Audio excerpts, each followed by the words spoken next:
Hello everyone and welcome to another Jurassic World Evolution 2 video. Yes, it's been a while since I created an Evolution 2 video. I know. I should probably get back into the swing of things for creating Evolution 2 videos, especially when it comes to Jurassic World Dominion. Because as we suspect, the Jurassic World Dominion DLC must be right around the corner, and it will probably be releasing around June time, just after the full global release of Jurassic World Dominion. Nonetheless, that hasn't stopped us eager fans speculating about what will appear in this Jurassic World Dominion DLC, and if it will contain a price or not.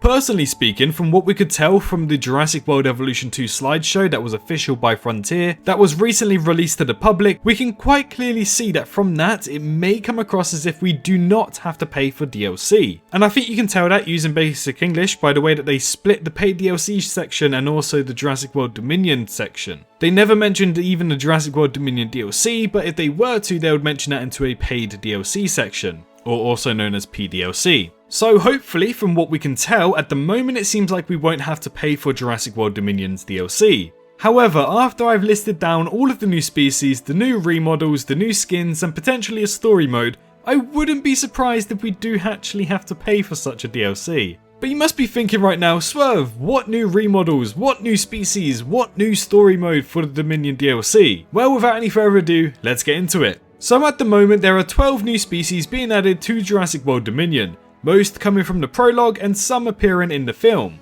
And I believe out of those 12 new species, around 9 of them are not currently in Jurassic World Evolution 2.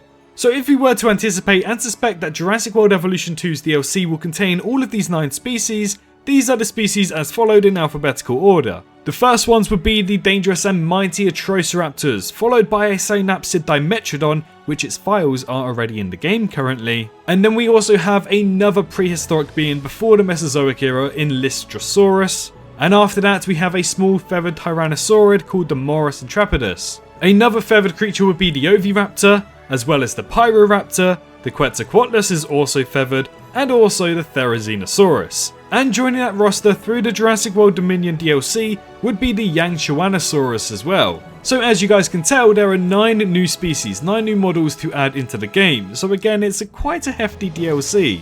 And then we move on to the new models. There are 5 new models, but I don't really want to count one of them as a new model because all they have to do is pretty much put fur or feathers on a T-Rex. But not including that one, we have the Giganotosaurus new remodel. We have the Iguanodon, which would be a slight remodel with a new skin. The Dreadnoughtus also looks completely different from Jurassic World Evolution 2's. And also, as we now know, the poster boy Parasaurolophus has had a brand new model in Jurassic World Dominion as well. So at the moment we have 9 new species, 4 or 5 new models for Jurassic World Dominion creatures, but what else could that be?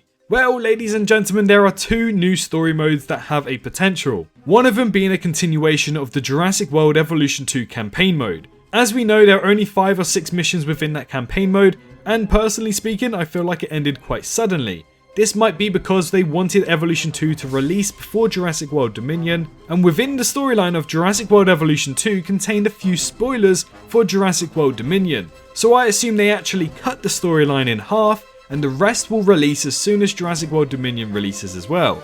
And personally, I think it would probably be the right idea to add that new storyline, that new campaign as a free DLC, so we can suspect something like that will be coming down the line. But once we go over to the Jurassic World Evolution 2 Chaos Theory mode, there is a suspicious empty box in the bottom right. There's nothing there, but it seems like there should be something there. So honestly speaking, I believe that they will probably be adding a Chaos Theory mode for Jurassic World Dominion's movie. And they'll be placing it into that bottom right hand section where there seems like there's nothing there at the moment. Now 2 creatures from this list that we obviously know aren't coming would be Dimetrodon, which we know is already in the game files, technically speaking because there's an icon for synapsids, but we also have potentially the Quetzalcoatlus, which is hidden in disguise. I made a video about this a few weeks ago, but once you go to the Aviary section and you check out the dinosaurs, or flying reptiles shall I say, you have an option to filter and list the flying reptiles from small, medium and large. However, the largest flying reptiles that we currently have in the game are medium, which would be the Tropionaphus being the largest. So why do they have an empty large section? What's the point?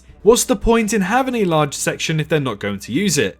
That's because I believe that some of these new models were actually supposed to be in the game at launch, but then COVID happened, the Jurassic World Dominion movie got delayed, and all of that stuff kind of happened. So instead of removing these creatures completely from the game, they hid them in the files, and at the moment we don't have access to them. So I believe the Quetzalcoatlus actually falls under the large section that you can find in the aviaries of Jurassic World Evolution 2.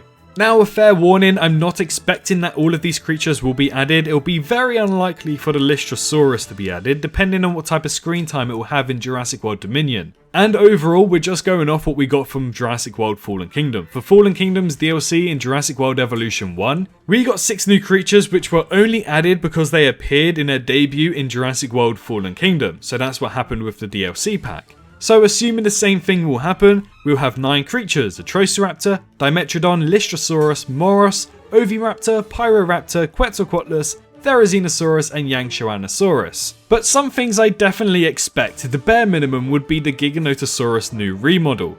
Everyone loves the Giga. Who doesn't love the Giga? It's a huge dinosaur that was most likely on average bigger than the Tyrannosaurus Rex, so who doesn't love the Giganotosaurus? And truthfully speaking, when I look at the Giganotosaurus and its new model, I didn't really like it at first. It seemed way too similar to a Godzilla style model and I wasn't a big fan of it. But as time went on, as I saw it more often, I kind of became a fan of it and I actually do quite like it. And it seems like I'm not the only one. Looking on Twitter, there are loads of people changing their minds about the Giganotosaurus and how good it actually now looks. So at the bare minimum, for me personally, I would like to see a remodel for the Giganotosaurus, and having extra ones for the Iguanodon, Dreadnoughtus and Parasaurolophus would also be a bonus. But at the start of this video, I did mention how it will most likely be free just because of the way that they use their wording in their PowerPoint that they produced. But now given a chance to take a step back and look at how much will probably be added through the Dominion DLC, I highly anticipate that a majority of this content will be locked behind a paywall, which for me, I don't mind at all. Because believe it or not, companies do need to make their money. Now, hopefully they won't put a paywall behind a campaign DLC, and I feel like that should just be a continuation to increase more players, increase people coming back to the game. That'll probably be a lot better. But honestly speaking, a lot of this content might be locked behind a paywall just because the sheer amount of it, the sheer size of this. And this DLC, I don't know about you guys, but might reach around 5 GB, which is quite big for a game like this. Either way, I'm excited. We're not too sure what the release date for the Dominion DLC will be. We don't even know if it's confirmed yet. It's highly probable, let's just say that. Either way, I am definitely excited for this, and I believe that this DLC will probably release after June 10th. I know some countries such as France, Belgium are getting earlier release dates such as June 8th, so maybe we might get the DLC around that time as well. But all in all, we know it's probably going to be releasing in June time. Either way guys, thank you so much for watching today's video. If you enjoyed today's video, feel free to press that like button and also subscribe if you are new. I apologise about my phone going off right at the end there. But most importantly, make sure you're staying safe out there, and I shall see you in the next one. Bye bye.